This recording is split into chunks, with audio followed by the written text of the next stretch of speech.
കേരള സർവകലാശാലയിൽ സംസ്കൃത സെമിനാറിന് വേണ്ടി ഗവർണർ ആരിഫ് മുഹമ്മദ് ഖാൻ ഉടനെത്തും. അവിടെ ഗവർണർക്കെതിരായ പ്രതിഷേധമുണ്ടാകും എന്ന മുന്നറിയിപ്പുകൾ ഉണ്ട്. ഗവർണറിലേക്ക് എത്തിക്കഴിഞ്ഞിരിക്കുന്നു.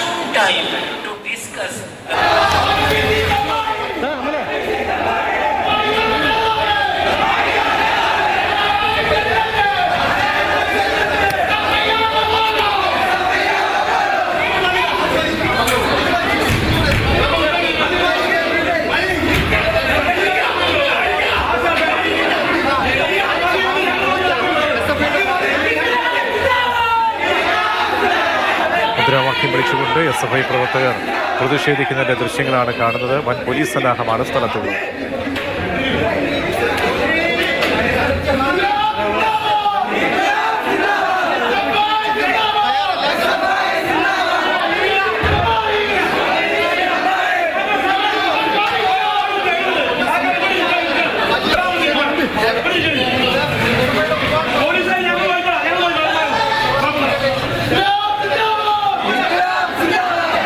SFIയുടെ വലിയ പ്രതിഷേധം, സെനറ്റ് ഹാളിൻ്റെ വാതിൽ തകർക്കാനുള്ള ശ്രമമൊക്കെ തന്നെ നടന്നു.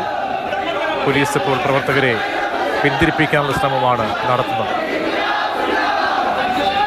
2 വർഷത്തിനിടെ ആദ്യമായാണ് കേരള സർവകലാശാലയിലേക്ക് ഗവർണർ എത്തുന്നത്. ഇടത് സംഘടനകൾ ബഹിഷ്കരണാഹ്വാനം നടത്തിയിരുന്നു.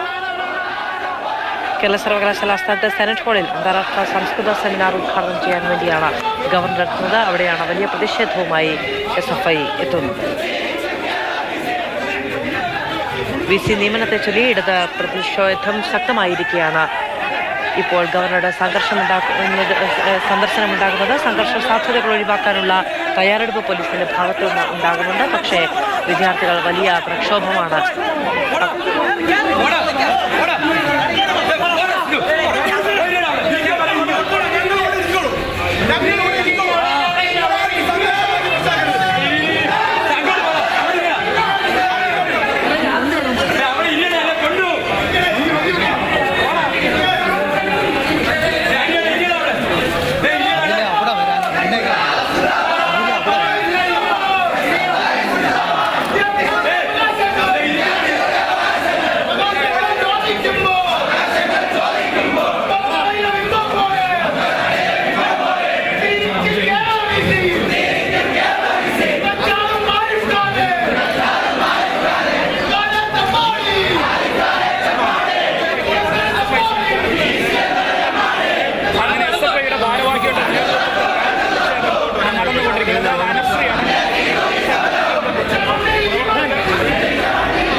വലിയ പ്രതിഷേധമാണ് അലയടിക്കുന്നത്. സർവകലാശാല ആസ്ഥാനത്ത് ഗവർണർ എത്തുമ്പോൾ ഗവർണർക്കെതിരെ വലിയ പ്രതിഷേധം. സെനറ്റ് ഹാളിലേക്ക് തള്ളിക്കയറാൻ ശ്രമിക്കുന്നു. സെനറ്റ് ഹാളിൻ്റെ വാതിലുകൾ തകർക്കാൻ SFIയുടെ ഭാഗത്തു നിന്നും ശ്രമമുണ്ടായി. പോലീസ് ഇതിനെ ചെറുക്കുകയാണ്. സെനറ്റ് ഹാളിലെ എല്ലാ വാതിലുകളും ജനലുകളും പോലീസ് ഇപ്പോൾ അടയ്ക്കുകയാണ്. പ്രവർത്തകർ അതേസമയം ചടങ്ങാണ്. ഗവർണർ എത്തുന്നു എന്ന് പറയുമ്പോൾ തന്നെ ഗവർണറെ ഉപരോധിക്കാനുള്ള, പ്രതിഷേധിക്കാനുള്ള, ബഹിഷ്കരിക്കാനുള്ള നീക്കങ്ങൾ എല്ലാം തന്നെ ഇടത് വിദ്യാർത്ഥി സംഘടനകളുടെ ഭാഗത്തുനിന്ന് ഉണ്ടായിരുന്നു. VC നിയമനങ്ങളിൽ ഗവർണർ സ്വന്തം നിലയിൽ മുന്നോട്ട് പോകുന്നതിൽ CPM വലിയ പ്രതിഷേധത്തിലാണ്. അതിനിടയിലാണ് ഗവർണറുടെ സന്ദർശനം. ഇപ്പോൾ അമൽ അവിടെ നിന്ന് സംഭവ സ്ഥലത്ത് നിന്നും ചേർന്നിട്ടുണ്ട്. അമൽ, വലിയ പ്രതിഷേധമാണോ? ഇപ്പോൾ വിദ്യാർത്ഥികൾ ഒരിടത്ത് ഇരുന്നിരിക്കുന്നു. സംഘടനാ നേതാക്കൾ അഭിസംബോധന ചെയ്യുന്നു. ഗവർണർ പുറത്തേക്ക് വരുമ്പോൾ വലിയ സംഘർഷം ഉണ്ടാകാനുള്ള സാധ്യതയുണ്ടോ? ഗവർണർ അല്പസമയങ്ങൾക്കകം തന്നെ പ്രസംഗം കഴിഞ്ഞ് പുറത്തേക്കിറങ്ങുമ്പോൾ സ്വാഭാവികമായും പ്രതിഷേധത്തിനുള്ള സാധ്യതയാണ് കാണുന്നത്. കാരണം ഗവർണർ പുറത്തേക്കിറങ്ങുന്ന രണ്ട് കഥകൾക്ക് മുന്നിലും ഇപ്പോൾ SFI പ്രവർത്തകർ കുത്തിയിരിക്കുകയാണ്. ഗവർണർക്ക് പുറത്തേക്ക് ഇറങ്ങണമെങ്കിൽ ഒരുപക്ഷെ ഈ പ്രവർത്തകരെ ഇവിടെ നിന്നും നീക്കേണ്ടി വരുന്ന അവസ്ഥ അങ്ങനെയാണ് ഇപ്പോൾ ഉള്ളത്. ഈ ഗേറ്റ് തകർത്തുകൊണ്ട് ഈ മാർച്ച് ഇവിടേക്ക് ഉണ്ടാകുമെന്ന് നേരത്തെ അറിയിച്ചിരുന്നു. അല്ലെങ്കിൽ ഗവർണർ വരുമ്പോൾ കരിങ്കൊടി എന്നുള്ളതായിരുന്നു വ്യക്തമാക്കിയിരുന്നത്. പക്ഷേ ഗവർണർ വന്നപ്പോൾ കരിങ്കൊടി പ്രതിഷേധം ഉണ്ടായില്ല. പകരം SFI പ്രവർത്തകർ മാർച്ചായി യൂണിവേഴ്സിറ്റിക്ക് മുന്നിലേക്ക് എത്തുകയായിരുന്നു. അങ്ങനെ യൂണിവേഴ്സിറ്റിക്ക് അകത്തേക്ക് കടന്ന ഗേറ്റ് പൂട്ടിയിരുന്നു. പക്ഷേ ആ ഗേറ്റിന്റെ പൂട്ട് തകർത്ത് പ്രവർത്തകർ അകത്തേക്ക് കടക്കുകയാണ് ചെയ്തത്. പുറത്തുണ്ടായിരുന്ന മുഴുവൻ പ്രവർത്തകരും യൂണിവേഴ്സിറ്റിക്ക് അകത്തേക്ക് വരുന്ന കാഴ്ചയാണ്. വലിയ തോതിലുള്ള സുരക്ഷാ സംവിധാനങ്ങൾ പോലീസ് ഏർപ്പെടുത്തിയിരുന്നെങ്കിൽ കൂടി അതെല്ലാം മറികടന്നുകൊണ്ട് SFI പ്രവർത്തകർക്ക് യൂണിവേഴ്സിറ്റിക്ക് അകത്തേക്ക് എത്താൻ കഴിഞ്ഞു എന്നുള്ളത് ഗുരുതരമായ ഒരു സുരക്ഷാ വീഴ്ചയായി തന്നെ നിലനിൽക്കുകയാണ്. ഗവർണർ അകത്ത് പ്രസംഗിക്കുമ്പോൾ തൊട്ടുപുറത്ത് കതകിന് പുറത്ത് SFI പ്രവർത്തകർ കുത്തിയിരുന്ന് പ്രതിഷേധിക്കുന്നു. കതക് തകർക്കാനുള്ള ശ്രമം